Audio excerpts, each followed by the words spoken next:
we're in the absence of the panel. The defendant, his attorneys, and the state's attorneys are present. We have 2 witnesses for defense that are present in the courtroom. And I'll start with you, ma'am, if you can state your full name. My name is Minnie Thomas. And can you spell your first name? M-I-N-I. And sir? Mathews Thomas, Mathews. Okay. Please raise your right hands. Do you solemnly swear or affirm that the testimony you provide in this cause will be the truth, the whole truth, and nothing but the truth, so help you God? I do. Yes, sir. Okay. And you, one of the witnesses just needs to be right outside the door. We'll call them in like we did the other witnesses. Okay. And then the other, I'm not sure where you had the other witness. but- Okay, thank you. Okay. Thank you, Sheriff. I'm ready for the panel. If you'll just wait right there.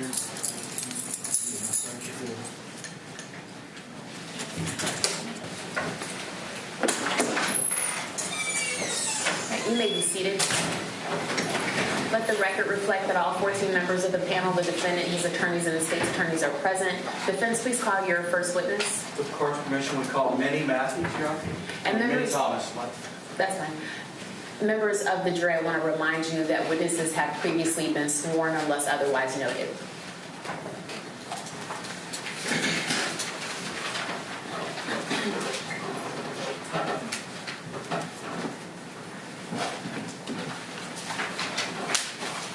Good afternoon. May I proceed, Your Honor? You may. Good afternoon, Ms. Thomas. Can you please state your full name for the record, please? Yes, my name is Minnie Thomas. And how are you employed? I'm a physician at an urgent care center. And do you know the gentleman to my right, Wesley Mathews? Yes, I do. And how long have you known Wesley Mathews? I've known him about 8 years now. And in what capacity do you know Mr. Mathews? I've known Mr. Mathews mainly through church and church activities. And what church is that? We're at Emmanuel Bible Chapel. And what capacity do you know Mr. Mathews in that church? I've known him mainly through, I guess we're co-members of the church, and we've just participated in several activities together. We worship together in that way. And do you know Mr. Mathews' wife, Cindy, as well? Yes, I do. And do you know their children, Sharon and Shayna, as well? Yes, I do. And were you one of the first to greet Sharon when she first came to the United States around July of 2016? Yes. Can you please describe to the ladies and gentlemen of this jury the joy that you saw in Mr. Mathews when he was able to come to the United States with his newly adopted daughter? Yes, they were looking forward to an adoption. We had previously heard that they were going to adopt a child, so we were kind of following the story of how they went to India and brought the child back. They sent us some pictures of them while they were in India with the child on their laps, and just to give us a picture of what she looked like. And when they finally arrived, I saw Sharon first at church. She was a very small girl, very tiny in size for her age. She's very cute. She did have one little, I guess one eye was a little bit smaller than the other, but she was just a perfectly otherwise formed little girl. She was very shy, I would say, at the beginning, always kind of clinging to either mom or dad, and didn't really interact much with any of us at church. She was kind of just checking us out, basically. Through the months that followed and the interactions that you saw at worship and at church, how would you see Sharon's interaction with Wesley during that time period? Sharon initially was very close to, well, she was mainly being held most of the time. She didn't want to interact with too many people. But as the days and the months went on, I would have to say that she actually did very well. She was, we have a little time after one of the services, and we have the children all singing together. And so Wesley would bring both the children together to the Sunday school time, to the singing time. And they would always, we have a time where the kids sing action songs, and they do little songs that they can kind of participate in. And I remember Wesley bringing both of them, standing next to them, and singing songs with them. And as the days went on, initially she would just kind of stand there, but as the days went on, she got more animated. She started learning the songs. She wanted to do the action. She would call out a song that she wanted to sing. I think one of her favorites is I've got the joy, joy, joy down in my heart. She would request joy, joy. And I remember that one interaction is, when I saw Wesley was usually the one that was next to her. And it's a song that you have to, at the end of one statement, you have to say where at the end of that. And Wesley and Sharon and his other daughter, they would look at each other and say where. And, that there was just a joy in that time together. So I remember their interaction as being always friendly, always, I don't remember anything but joy for that. And I think as she got a little older, and even as time passed, she was always dressed in these nice clothes, dresses that have flowers on it. I remember the last time I saw her, she had a dress that had flowers on it. And I remember thinking, wow, just remember how she was so tiny and so little, and she'd barely moved around. And now she's just, interacting, and she's actually like blooming, just like her dress was just, she was actually blossoming. I really found that, it was just a remarkable change in her. Was Wesley for lack of another word, a very proud father? He was a proud father, I believe. Was he a protective father? Yes. Was he a conscientious father of his children? Yes, I believe so. Did you ever see Wesley act inappropriately with any of his children? No, I did not. I'll pass the witness, Sean. State. Is it Dr. Thomas? Yes. Dr. Thomas, Sharon was obviously a very sweet girl, correct? Not difficult in any way, right? Well, she had some issues with feeding. That's about the only thing that I can remember. Okay, but she wasn't throwing a bunch of temper tantrums or a difficult child to handle, right? That's not what you described, am I correct? I don't remember her in front of me anyway, having tantrums. No. She's a sweet little girl, right? Yes. Did you ever, how many years did you say you knew the defendant for? Now about 8 years. How many times did you go over to the defendant's house in those 8 years? Probably about 3, maybe. 3 times in 8 years? Probably, yeah. Did you ever notice that there wasn't a single picture of Sharon up in their house during those 3 visits? I went to their house, usually for like a short visit. I know that there were pictures on the walls, but I don't know. I didn't look to see exactly who the picture. I know there were pictures on the walls, but I didn't look in every room to see whose pictures and all of that. Okay. Do you have any children, Dr. Thomas? Yes, I do. How many children do you have? We have 3 children. Do you have pictures of all 3 children throughout your house? Mainly in the family room, but not all throughout the house. Okay, but what I'm saying is you have pictures of each of your 3 children, correct? Yes. You don't just have pictures of one or the second or the third. You have all your children displayed, right? Yes. Because you love them all equally, right? Yes.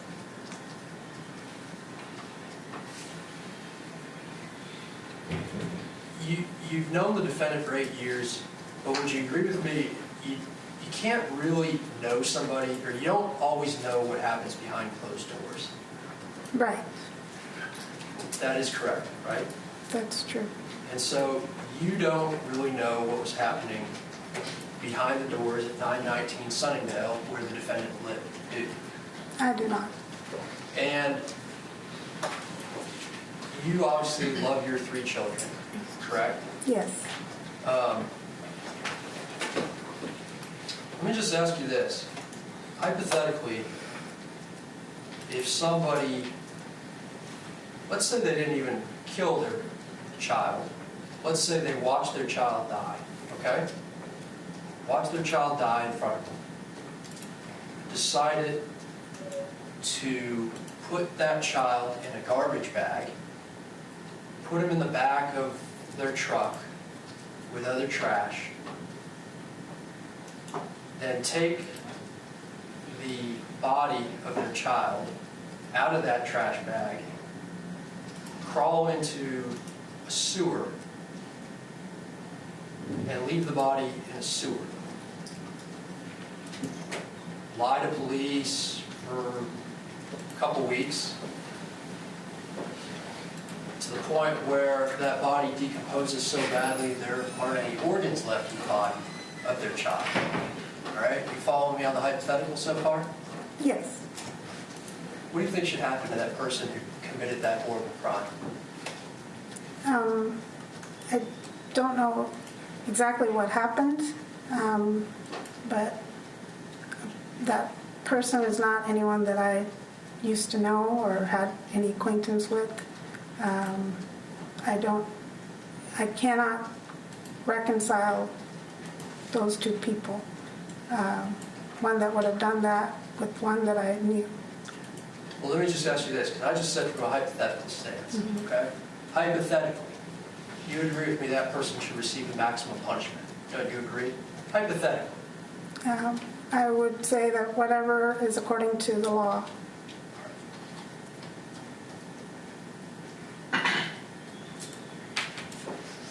I'll pass the witness. Defense?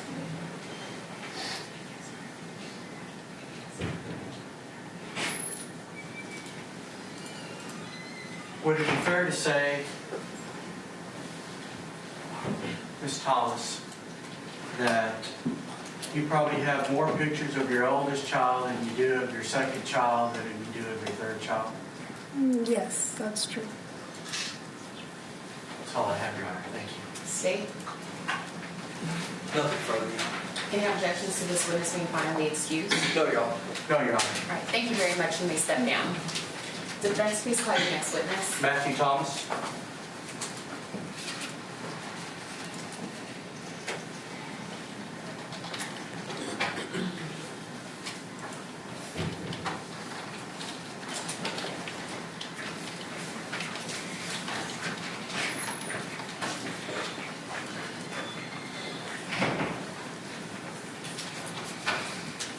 In defense, you may proceed. Thank you, Your Honor. Mr. Thomas, can you please state your full name and introduce yourselves to the ladies and gentlemen of this jury, please? Hi, my name is Mathews Thomas. I'm a father of 3 children. I have degrees in engineering and a business degree. I work for an IT company, and I'm very actively involved in my local church, which is where I met Wesley. How long have you known Wesley? I've known Wesley since 2011. And over that time period, have you built a close friendship with him? I've gotten to know him well, yes. To the point where from time to time you have had the opportunity to visit with him on more than one or several occasions, is that correct? That is correct. And would it be fair over those times that you've had a chance to visit with him that you would not discuss with him any of the facts or circumstances surrounding this case? That is correct. Would it be fair to say that during that time period that you've known Mr. Mathews that you had a chance to meet his new adopted daughter, Sharon Mathews. Yes. And would it be fair to say you were probably one of the first church family members to greet them and welcome Sharon to the United States? When Sharon was here, I believe so, yes. And can you please tell the ladies and gentlemen of the jury the interactions that you saw at the church with Mr. Mathews and his daughter Sharon? So when they first came, the family had been praying for it. They asked the church to pray for the adoption. We had a party. Initially, Sharon was extremely shy. She clung to her father very closely. She couldn't speak the language, didn't understand anything. And slowly, Wesley enabled her to become more comfortable with the surroundings and the environments. He'd sort of slowly distance himself, making sure she became comfortable, all the way to the point where, given her background and what we knew about her, she became a real favorite amongst our young kids, and they'd just be chasing her around all the place, wanting to be the one next to Sharon. And Wesley was involved in those processes. But I also saw Wesley, from a parent's perspective, doing what I would expect a parent to do with their child. They did have certain specific challenges. So at church every month we have a potluck, a lunch, and I do know that we all knew that there were feeding issues, and both of them would spend a long time trying to get Sharon to eat, whether it be all the tactics we as parents use to get our children to eat. So hopefully that gives you a little bit of a background of what with your understanding of what's going on with this case, you understand Mr. Mathews has accepted responsibility for injury to a child by omission. Isn't that correct? Yes, I do. And you understand that he has pled guilty in front of this jury and is waiting for this jury at some point the next day or so to determine what an appropriate sentence is. You understand that? Yes, I do. What is the most important thing that you want this jury to know about Mr. Mathews, Wesley Mathews, that you know?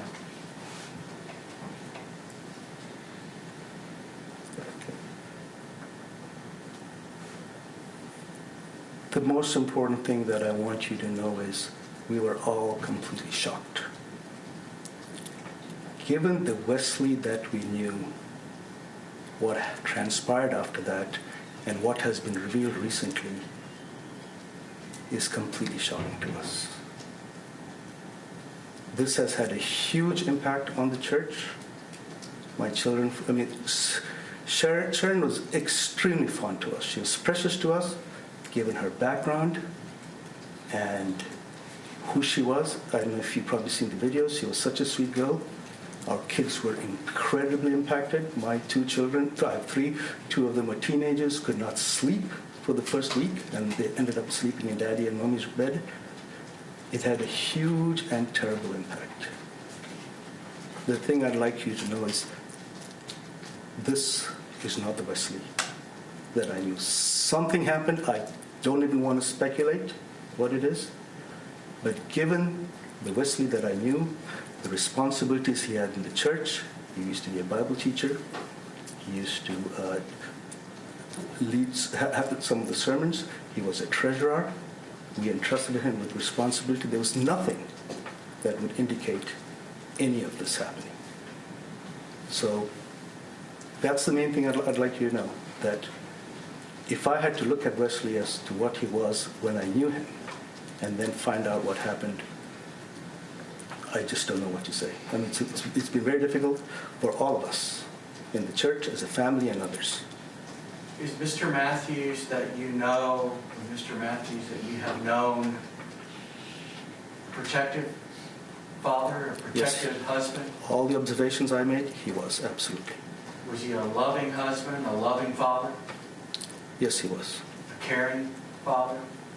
Yes, he was. Based on the exposure that I had, which was at church, we'd have picnics, we'd have, meet as families at homes, There was nothing to indicate otherwise. I'll pass the witness, Your Honor. State.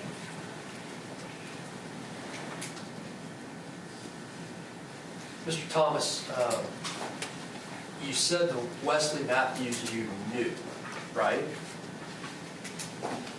Right? Yes, that's what I said. You didn't know the things that he was actually capable of, correct? Yes, I don't think anyone is capable of knowing what anyone is capable of, but yes. And the things that he was capable of are things that very, very, very, very few human beings on this planet are capable of. You would agree with me, correct? Given what I know, I think it's difficult for some people to do some of the things that did happen based on what the actual truth is, yes. Let me ask you this then. What is your understanding of the truth? In terms of what Wesley has done, or Tell us. I've just heard it from the newspapers. What have you heard? What I've heard is that he called the police after a few hours. At that point in time, the child was missing on the tree. Then he went and had a meeting with the police after that, and I believe he confessed. That's what I've heard. What did he confess to? I'm not sure. All right. I mean, I have not been watching the trial. All I have is things in the newspaper that I think he confessed to maybe overfeeding her, or I just don't know the facts there. Well, let me ask you this, because when I said very, very, very few people on earth are capable of doing the things that he did, I think it's important for this jury to hear me tell you what he did and for you then to formulate an opinion. Is that fair? Sure. All right. By his own words, he watched his daughter die in front of him. He didn't call for help. He didn't go and get his wife, who's a nurse.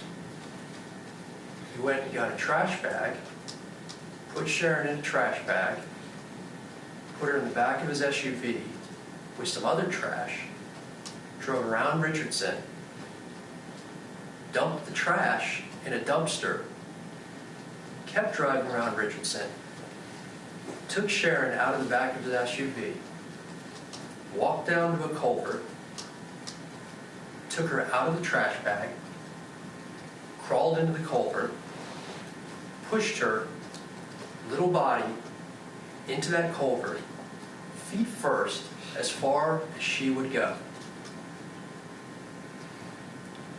Crawled back out of the culvert, threw the trash bag away, went home, cleaned up, called the non-emergency line to the Richardson Police Department 3 hours afterwards, 5 hours after he'd watched his daughter die, and lied to the police for 2 weeks about it. That's what he said he did. So that's him on his best day. Would you agree with me now, sir, that there are very, very, very few human beings on this planet that are capable of doing that to anyone, let alone their daughter?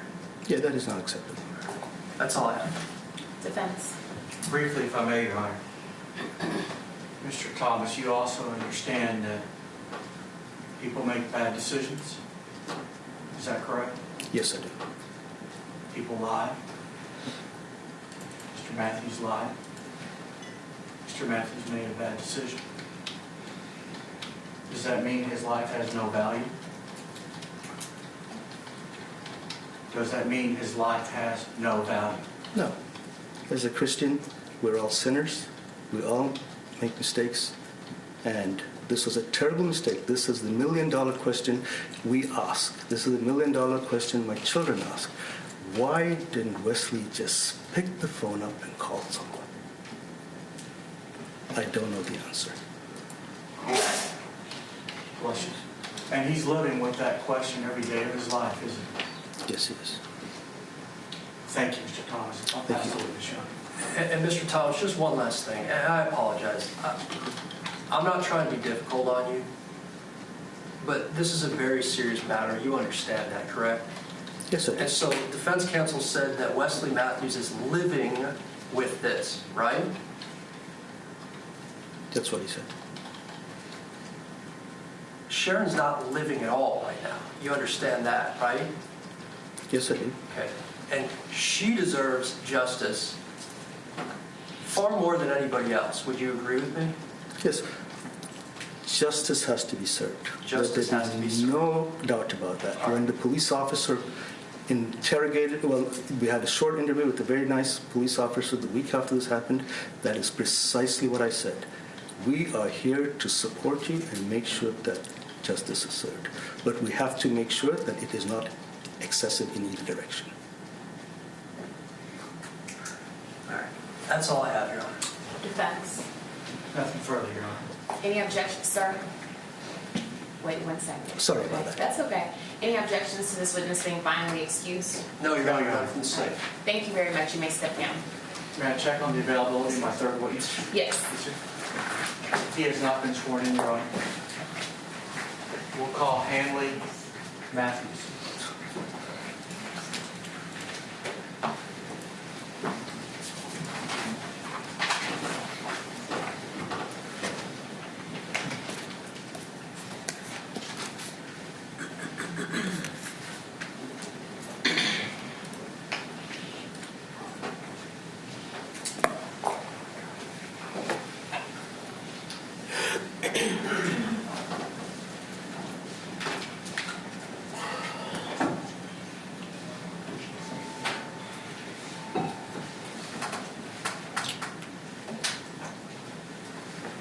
Sir, come on up.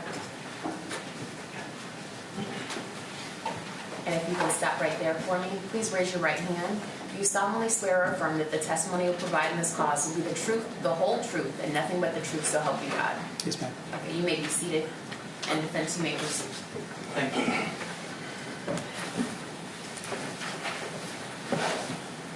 Mr. Mathews, can you please identify yourself to the ladies and gentlemen of this jury? Yes. My name is Hanley Mathews. And where do you live? I live in Houston. And do you know Wesley Mathews over here to my right? Yes, he's my younger brother. He's your younger brother? Yes, sir. By how many years? 7 years. And where did y'all grow up? We initially we grew up in Doha, in the Middle East country called Qatar, and then later on we moved back to India, and we spent a lot of our childhood in India in the southern state called Kerala, and specifically in the city called Cochin. That's where we grew up. And do you have any other siblings? We have a sister between us. And do you have any children? I have 2 little kids. Yes. And are you married with? Yes, sir. And how old are your 2 children? My older daughter is 6 and my son is 4. And at some point in the past, did you have Wesley Mathews and his wife Cindy Mathews watch over your child? Yes. And would you ever have any reservations or hesitations on doing that again? Oh, never. You understand that your brother has pled guilty in front of this jury to injury to a child by omission. Do you understand that? Yes, sir. You understand that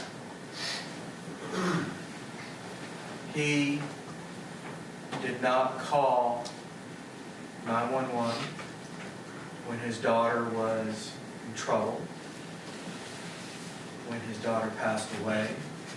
He didn't go into his room and wake up his wife. You understand that? Yes. And you understand that he made some big mistakes, didn't he? Yes. You understand that, from what you know, he lied to the police. I understand that. You understand that he had the police and the FBI go on a 2-week wild goose chase. Yes, sir.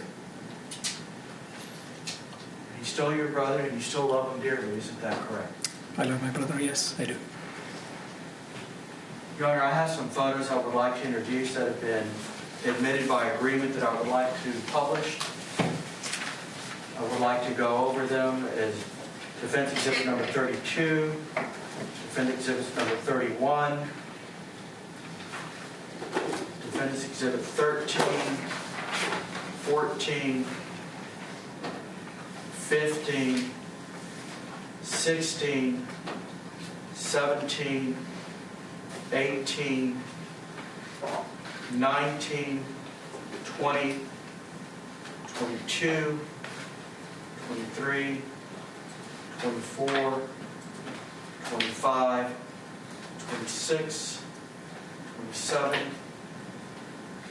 28, and 29. If I may publish these to the jury, Your Honor. Well, you all didn't approach and we didn't admit these yet, so instead I need to get your response and then I'll admit them. Yes, sure. I have no objections. And for the record, if the defense wants to admit all 80-something exhibits they have, I have no objection on any of those, Your Honor. So it's 86 in total, and we've already had 41 through 43, 33 through 37 admitted. So the remaining items listed, they start at number 1 and end at 86, are all admitted. Thank you, Your Honor. May I publish those as Yes. I go along? You may. Thank you, Your Honor.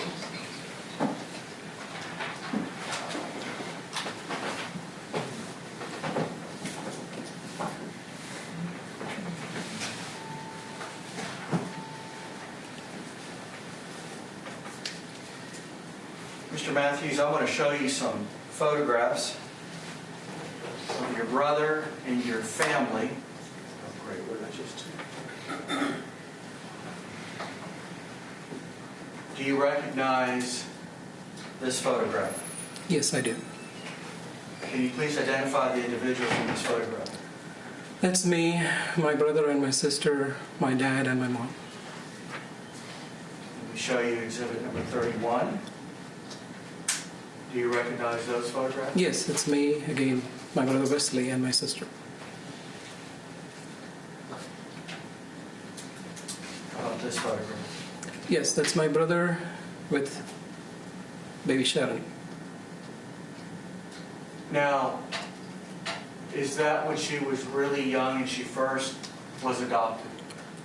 The picture on the left, yes, is I This believe one right was here? yes, And then the other one is one when she's a little older. correct. How did baby Sharon interact with Wesley? She adored him. She loved him. She always wanted to sit in his lap. She called him Dada with a lot of love. This is a dad that she knew loved her a lot. Let me show you exhibit 14. Is that baby Sharon at the breakfast table interacting with Wesley? Yes, sir. Let me show you defense exhibit number 15. The quality's not that good with the lighting, but is that them having either lunch or dinner somewhere and it's Wesley interacting with Sharon? Yes, that is correct. How about exhibit number 16, defense exhibit number 16? Was that at a birthday party, I believe, in Houston? Yes, he was leading an action song with the children. And is that little Sharon right there? Yes, sir. How about defense exhibit number 17? That again is at a birthday party, and that is my brother Wesley with Sharon and his older daughter. Defense exhibit number 18? That is also my brother Wesley with both his girls. Number 19? Same, ditto. 20? Wesley with both his children. Did you know Wesley to be a protective father? He was a very protective father, cared deeply for those girls, would do anything to protect them. Protective husband? Very much so. Protective son? Yes. Number 22. It's again my brother Wesley with Sharon and Sheena. Number 23. Believe that was taken in a church setting. That's my brother with his wife and both his children. Number 24. Same, my brother with his wife and both his children. Number 25. Same, my brother with his wife and both his kids. Number 26. Again, my brother with his wife and both his children. Number 27. This is, I believe it's a selfie that he took with his parents. It's my dad and my mom. And your dad and your mom are in India, Yes, sir. and they were not able to travel. No, not at this time. Number 28. This is taken during a family outing where we were having dinner at, somewhere, I don't remember where, but that's my brother with all of us. My wife and my kids are somewhere there. My parents are there. His wife is there. You see baby Sharon there in the bottom right, and baby Sheena also there. Number 29. That is, again, a family picture that has my brother, his wife, both his daughters, and his father and his mother.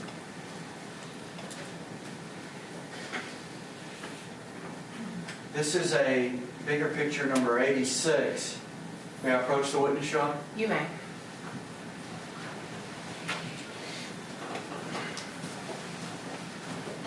Is this one of Wesley's favorite photographs with Sharon?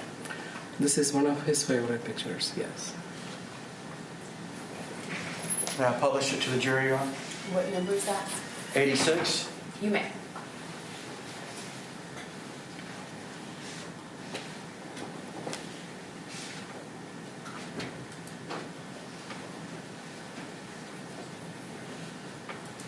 Now, the circumstances that bring us here today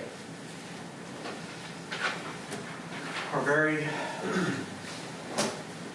tragic, aren't they? It is, sir.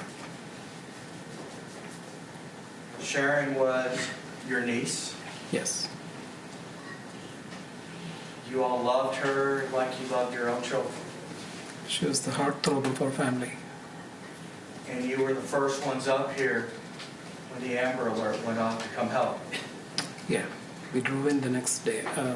Same day? Yeah, actually the same day. And you subsequently have learned that this whole time that you all spent looking for Sharon was time that didn't have to be wasted looking for her because your brother knew where she was. Yes, I agree with that. And in that process of making poor decisions, a life was lost. Is that correct? What is the question? I'm sorry. Can you repeat that? That's my fault. I'm sorry. Through these poor decisions and lies, a life was lost. It does seem that way, yes. A home was broken. Absolutely. A family was divided up. That is correct. A church was divided up. That's correct. A lot of people, related and unrelated to this case, are grieving and hurting over this. Very true.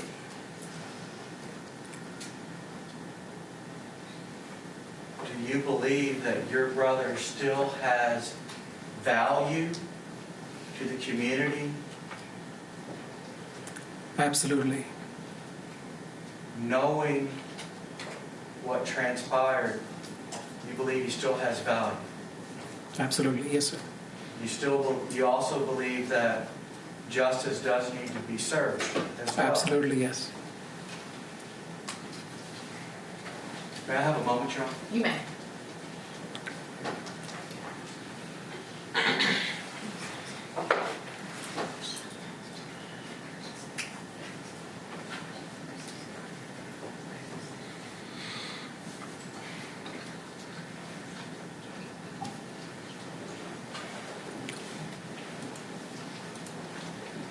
knowing your brother for all these years that you've known him, through good times, bad times, what are some of the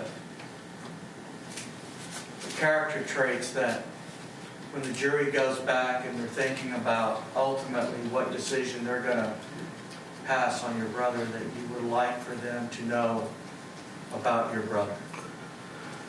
My brother was a very good man, a very law-abiding citizen up to that event, I would say. A very faithful husband to his wife, and a very devoted father to both his children.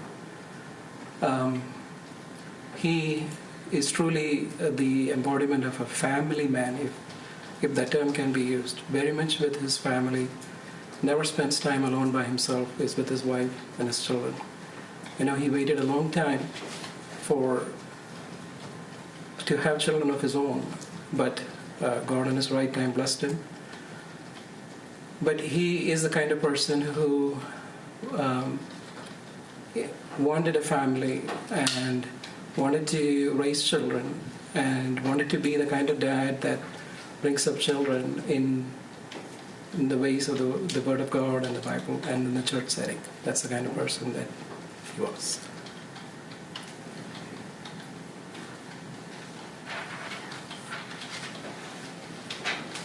Thank you, Mr. Mathews. I'll pass the witness, Your Honor. Stay.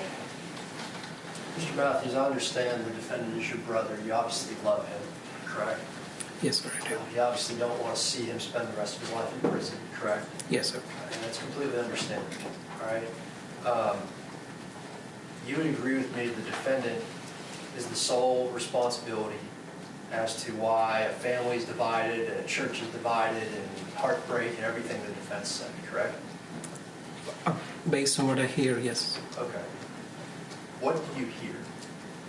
Based on what was stated here, I don't know I don't know what happened, and I don't know the reasons or the causes behind it.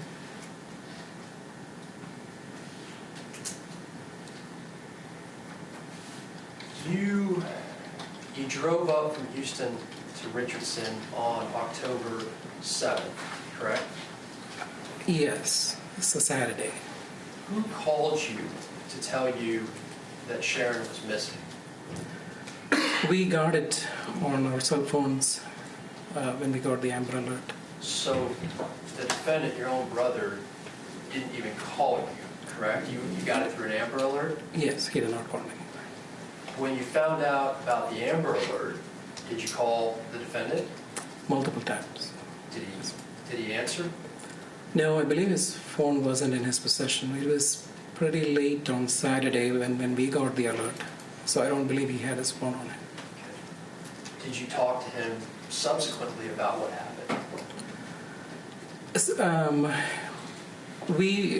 Based on the advice of our legal counsel, we refrained from asking directly what happened or trying to understand any reasons of any kind. But we knew the stories that were going around in the news, and we were aware of the things that he had stated to law enforcement. Sharon was your niece. That's right? correct, sir. I'm sure you want to know what happened to Sharon, right? Yes. So, advice of counsel or not, you could have asked your brother what happened, right? I wanted to, absolutely, but again, I was strictly told by the legal counsel to completely refrain from asking those questions. All right. Were you out looking for Sharon here in Richardson? When we came, I did a drive around about his community, kind of with my car, trying to look. I did some, yes. How long were you up here in the Dallas area for? I don't recollect. I do believe it was 2 to 3 days. And in those 2 to 3 days, you did a couple of drive-arounds looking for your niece, and that was about it? We were trying to help settle up the lawyer thing, and also get him out on bond. And then we did several interviewing with several candidates, so that consumed a lot of my time. All right, let me ask you this. You got 14 people over here who are citizens in Dallas County, right?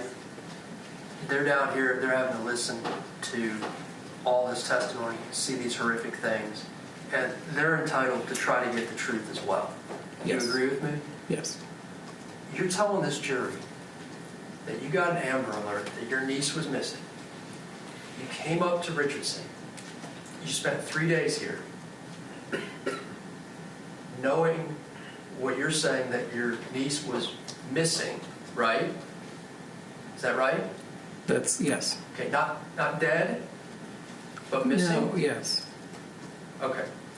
So Sharon is missing, and in those 3 days, your priorities were lining up lawyers and settling up whatever affairs for the defendant. Is that what you're telling this jury? Well, so Now, hold on. This is going to be a yes or no, all right?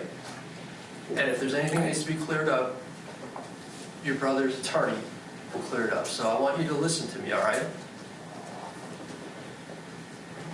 Ready? Yes. I'm sorry. The question was. I'll repeat the question. You came up here for 3 days, right? And you got to answer yes or no. Yes, sir. I don't remember whether it was 2 or 3. It's immaterial. You Right. were up here for more than 20 minutes, correct? Yes. You thought that your niece, the heart of the family, was missing, correct? Yes. Not dead, correct? Right. You thought she was missing. And your priority, it's going to be a yes or no, right? Your priority was finding lawyers for your brother, settling up his affairs, and doing whatever else was going on, over looking for your niece. Yes or no? No.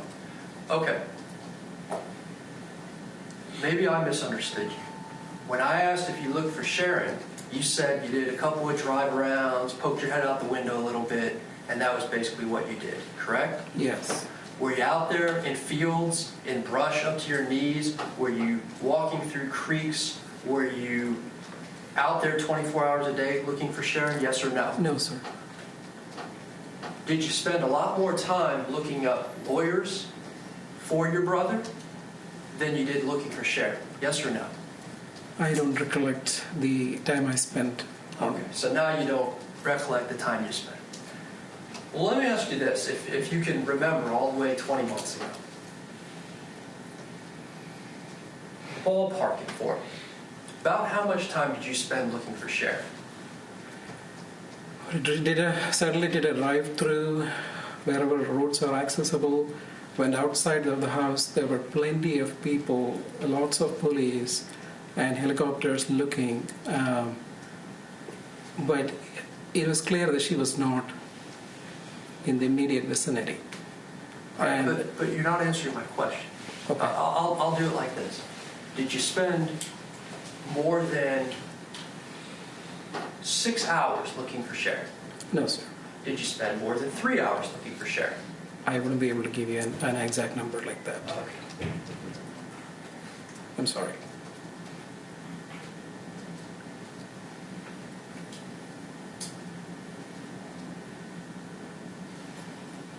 You're telling this jury you didn't know she was dead? Yes.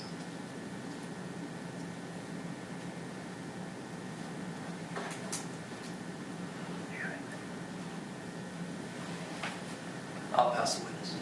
Defense. Nothing more, Your Honor. Thank you. Any objections to this witness being finally excused? No, nothing from the state, Your Honor. No, Your Honor. All right, thank you very much. You may step down. May we briefly approach her? Come on.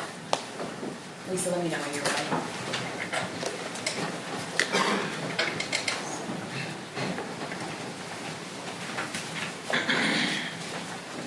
I'm ready, Judge. Chip, we're going to take a quick 5-minute break.